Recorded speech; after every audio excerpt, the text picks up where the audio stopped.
நீங்க சொன்ன மாதிரி இவ்வளோ நாளா கோல்டு வந்து ஒரு ஹெட்ஜிங்கா தான் வந்து பார்க்கப்படுது. பட் லாஸ்ட் 2, 3 இயர்ஸா எல்லாமே வந்து அசெட்டாவும் அத மூவ் பண்ண ஆரம்பிச்சுட்டாங்க.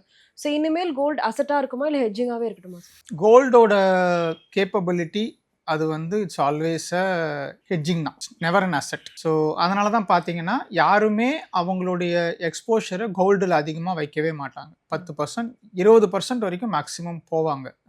சென்ட்ரல் பேங்க்ஸ் வாங்குறதா இருக்கட்டும், இல்லை அந்தந்த கண்ட்ரிஸோட கவர்மெண்ட் வாங்குறதா இருக்கட்டும், அந்த அளவுக்கு எக்ஸ்போஷர் அதில் போக மாட்டாங்க. If it is actually an asset அப்படின்னா அதில் அதிகமாக போயிருப்பாங்க. ஸோ நீங்கள் பார்க்கும்போது கடந்த ஒரு 1.5 வருஷமாக தான் இந்த அளவுக்கு வேகமாக ஏறி இருக்கே தவிர, லாங் டேர்ம் பேசிஸில் கோல்டோட ரிட்டர்ன்ஸ் எல்லாம் பார்த்தீங்கன்னா 5%லேருந்து 7% அவ்வளோதான் வருஷத்துக்கு. So gold should always be as a hedging tool, not as an asset. அதை நீங்கள் அசெட்டாக எப்போ பார்க்கணும் அப்படின்னு சொன்னால், எனக்கு வந்து நகை போட்டுக்கிறது பிடிக்கும், நான் அதை வாங்கிக்கிறேன் அப்படிங்கிற மாதிரி ஒரு சென்டிமெண்டல் வேல்யூ வச்சுருந்தீங்கன்னா நீங்கள் அதை அசெட்டாக பார்க்கலாம். இன்வெஸ்ட்மெண்ட் இண்டஸ்ட்ரியை பொறுத்த வரைக்கும் gold is always a hedging tool.